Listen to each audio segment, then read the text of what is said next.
suffered greatly during this deal. I witnessed it from the inside, what they went through.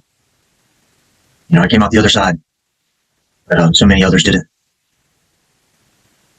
I was in the hospital for about 7 days fighting. I felt like I was getting better. Matter of fact, I was actually sitting up in my bed, feeling better. I thought I was going to go home. So I beat COVID, feeling better. I thought I was going to go home. So I beat COVID. But then, as I sat there breathing, I was breathing deep. I'm a surfer. I've been surfing my whole life. I like to surf big waves, which has a lot of, endurance and lung capacity. And so I was doing my deep breathing. All of a sudden, all these nurses ran in, panicked. I didn't know what was going on. I'm to find out I tore 2 holes in my right lung. This was compounded by the COVID pneumonia. The lungs were really fragile. And that evening was the night the doctor told me that I was going to die. Nothing they could do. It's a crazy moment when you're faced with that. And I just want to tell people out there that the time to prepare for a moment like that is today. You change the way you think. You have to be an optimist. You have to be confident. You have to live a life worth living. Purpose. Part of me didn't believe the doctor, even though he was being very frank. He said, look, you're going to die one of 3 ways. You can continue to fight. He said, but you will lose. You might last a few days, but it'll get you.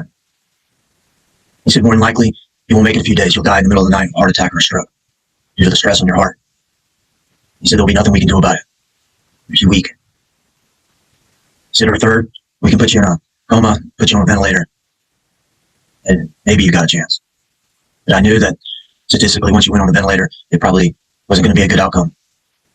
He agreed. I said, well, I want to go on a ventilator. I'm going to fight. So he honored my wishes. And that night, I didn't sleep. I had to focus on every breath. It was life or death. That evening, they moved me to a room with a window in it. My wife, my sister, came to the window late that night. I only think they did this so I could see them one last time. The next morning, I couldn't fight anymore. I realized that I was out of energy. My body was dying. Couldn't get oxygen. I can understand why so many people give up. It was terrible. For all the people that had loved ones go, you can't understand the agony they were in. They give up. The next morning, I told my wife that we need to go the other route. She was, scared. Everybody was scared. Except me. I asked the doctor what my chances were. He said, not good. He said, less than 20%. And I just thought it sounded good to me. I was like, I got this. I knew that if God decided to take me, there was nothing I could do about it. But I had a life worth living, and I was going to fight for it. I asked the doctor, I said, well, I won't know. Either I'm never going to wake up again, or I will. He said, yes. He said, we should know in a few days whether or not you make a turn. And I said, okay. They gave me some type of gas. And I watched the world fade away. Said goodbye to my wife and my sister in the window.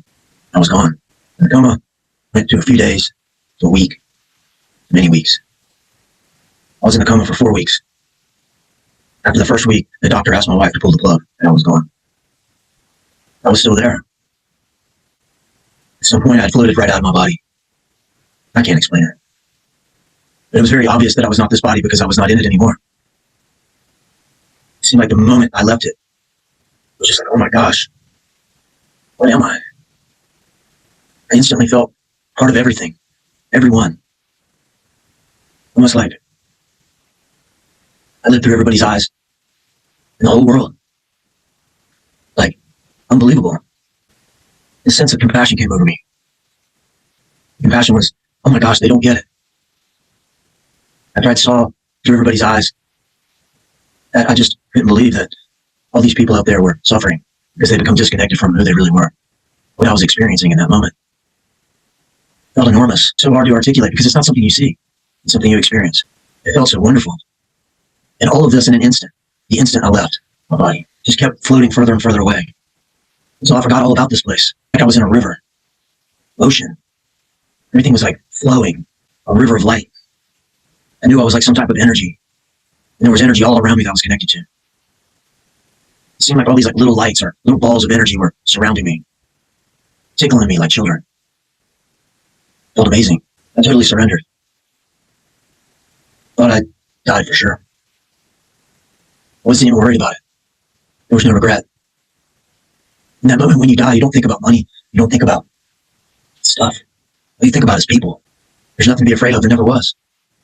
That was obvious in my instant moment when I left. It feels like going home. It feels like that's what's real and this is an illusion.